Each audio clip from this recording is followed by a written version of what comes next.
What's up, guys? Scream 6 officially is out. I watched it last night, and I gotta say, I actually really enjoyed this movie. Um, Only seen it once so far. I would say initial thoughts really, really good. I'd probably give it an 8.5, maybe a 9. I might have to watch it again and give it a 9. I loved basically the entire movie.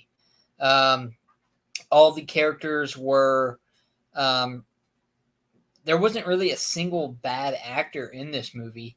Sam and Tara take the lead in this movie, and it worked for me. I didn't. Could the movie have been a little bit better with Cindy in there? Maybe a different story. But for this story, you didn't need Cindy. Um, Hopefully, I'm very hopeful they bring her back in 7. But for this movie, I didn't miss her. Gail, to me, this is a really good performance by Courtney Cox, but at the same time, I would have been fine even if she wasn't in here. Um, and by the way, this is a no spoiler review. I will be doing another review probably tomorrow, and that one will have spoilers. This is spoiler free. Um, but Gail felt to me like without Cindy, I didn't need Gail in this movie. If I would have been fine if they left her out as well. But she did have a really good performance in this movie. Um, Chad is a character that I liked way better in this movie than I did in 5, and he was fine in 5. But this is very a good character development for Chad for sure.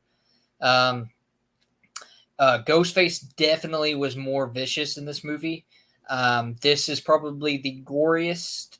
Yes, this is for sure the goriest Scream movie yet. The most, probably the scariest, honestly, because this one he's definitely way more vicious. The kills are way more brutal than we've ever seen. He doesn't. Scream's known for the trippy kind of how he falls all the time, which it does have that in this, but this is definitely a more concentrated Ghostface. He doesn't slip up nearly as much. Usually, when he gets his hands on somebody, they're gone. Um, the opening in this movie was probably one of my favorite in the franchise. I'm not gonna spoil it, but it's kind of like a two-part opening act, and it worked for me. This is one of my favorite openings. Um, the middle of the movie is good too. They really keep the story going, and I'm trying to be brief because I don't want to spoil anything for anybody. I'll save that for the next video. But I will say the final act of the movie is where it kind of dropped for me, and I definitely would give this movie a 9.5, maybe even a 10, had the ending been better. But I will say, like the killer reveal for me,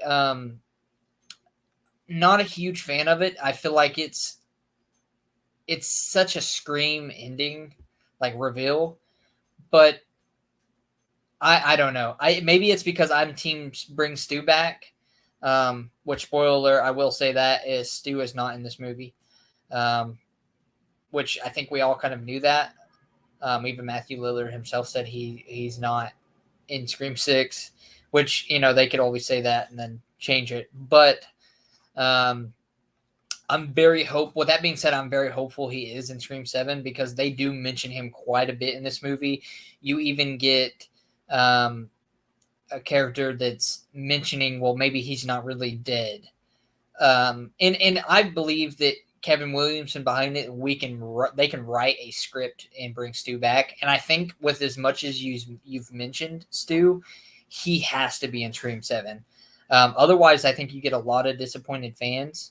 I'll even be kind of disappointed if Stu's not back because, like, this movie definitely would have been a 10 for me if Stu appeared in it at all, or if they even hinted that he will be in 7. Because I do know 7 is planned.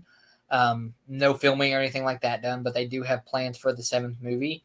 And I feel like if you're mentioning Stu this much, he has to be in it, or it's going to be disappointing to fans. Um, but back to what I was saying, the last act is to me is the worst part of the movie. Um, Not all of it. Like the movie is very very good, and if you liked 5, you'll love 6. In my opinion, I think 6 is better than 5.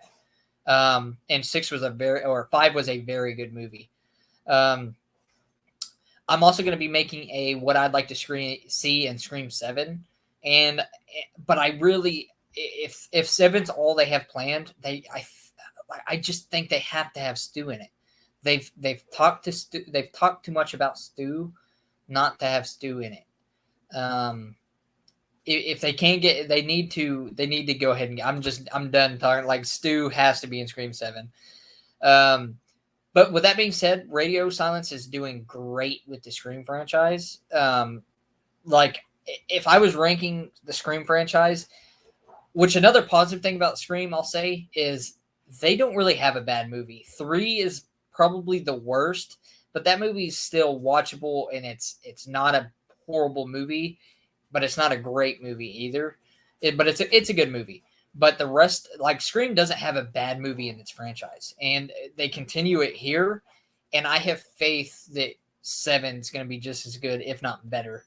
But for me, Scream 1 will always be number one. There's Stu Macher and Billy; those were like the perfect Ghostface. So, but yeah, the character development is good in this movie. The story is good, minus the character reveal for me. I understand a lot of people do really enjoy that reveal, and I'll discuss. I'm trying, like I said, I'm trying to be brief because I don't want to spoil the movie for anybody that hasn't seen it. Like, it's out today. I seen it last night, but I know a lot of people still haven't seen it. I will be doing the spoiler review soon, and I will be making a Scream 7 what I'd like to see video. So check that out. Let me know what you thought of Scream in the comments. Please don't spoil it for anybody that maybe hasn't seen it yet. Let me know what you would like to see in Scream 7. Let me know if you're also on team Bring Stu Back. That's all I got for today, guys. Don't forget to like, subscribe, and thank you guys for watching.